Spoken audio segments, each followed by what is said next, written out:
Eh, Tahapan yang paling krusial selama pemilihan salah satunya adalah pemutakhiran data pemilih.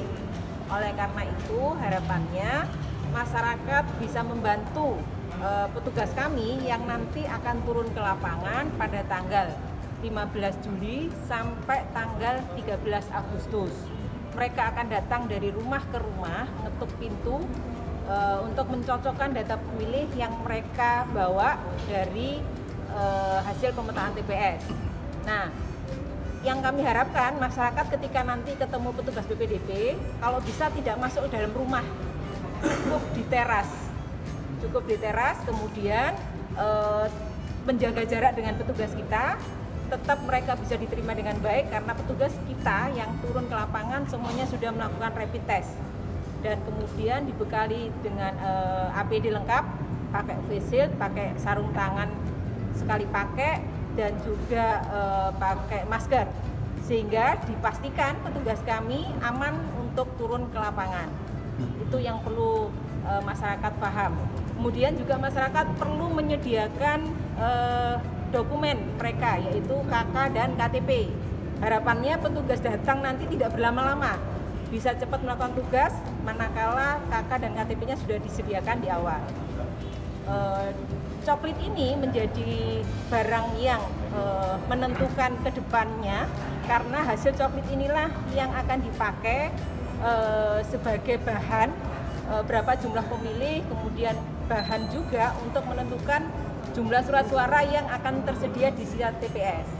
Harapannya coklit ini berjalan dengan lancar, didukung oleh masyarakat, hasilnya menjadi data yang paling akurat, yang paling up to date sesuai dengan kondisi di lapangan. Dari hasil koordinasi kami di 19 kabupaten kota, meskipun kondisinya tidak semerah di Surabaya, mereka tetap melakukan kehati-hatian.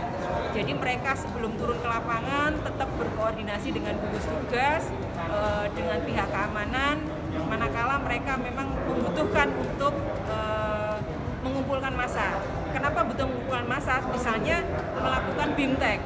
Kan kadang tidak bisa dihindari kalau BIMTEK dengan daring tidak efektif. Maka tetap mengumpulkan massa, tetapi sesuai dengan protokol kesehatan jumlahnya dibatasi, kemudian jaraknya juga dijaga, sebisa mungkin dilakukan di ruangan yang tidak terlalu tertutup sehingga masih ada sirkulasi udara yang keluar masuk. Itu yang dilakukan. Jadi semua teman-teman tidak bisa bergerak bebas kecuali ada izin dari aparat setempat.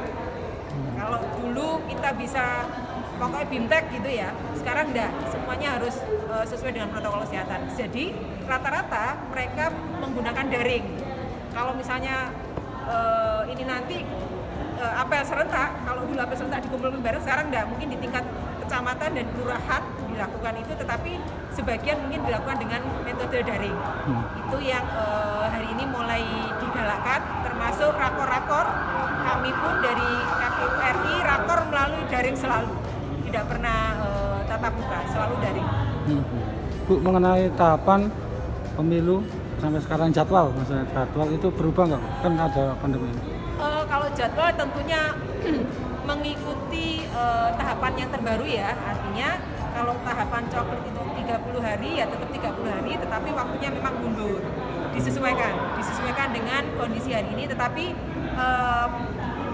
masanya atau panjang durasinya tetap menyesuaikan dengan apa yang ada di undang-undang atau PKPU, tapi tinggal waktunya aja yang dimundurkan.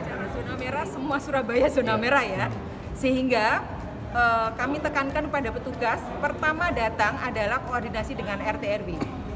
Nah, koordinasi dengan RT RW kemudian memastikan bahwa petugas kita yang datang itu adalah petugas yang sehat, tidak ada penyakit yang menyerta, kemudian melakukan protokol kesehatan dengan ketat.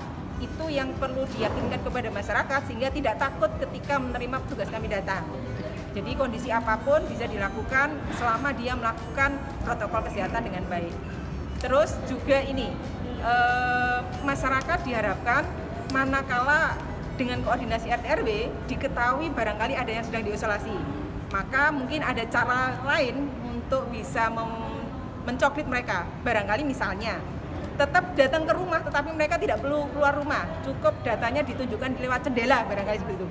Jendela ini KTP KK-nya. Nah, komunikasi itu bisa dibangun ketika ada komunikasi dengan RT RW. RT RW pasti tahu ya warganya, kemudian menginfokan kepada warganya manakala ada petugas, nggak perlu ditemui, cukup di dalam rumah ditunjukkan KK dan KTP-nya.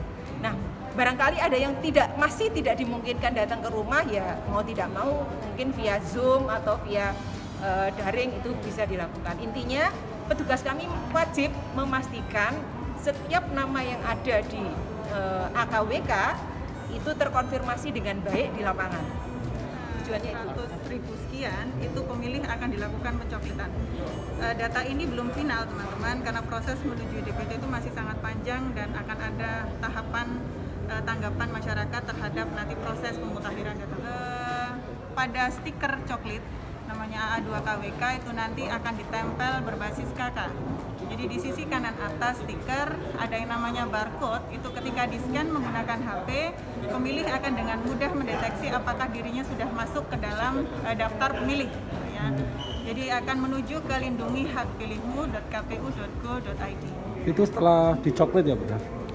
Teman-teman nanti bisa mengupayakan untuk mensosialisasikan kepada warga Kota Surabaya. Tanggal 15 Juli, warga Kota Surabaya sudah bisa mengecek, jadi tanpa tahu barcode pun, misalkan langsung diketik di browser, jadi lindungihakpilihmu.kpu.go.id untuk ngecek apakah nama teman-teman semua yang sudah memenuhi syarat sebagai pemilih sudah tercantum atau belum. Kalau belum, silahkan melaporkan pada PPS ya, di tingkat kelurahan ataupun PPDT untuk dimasukkan ke dalam daftar pemilih.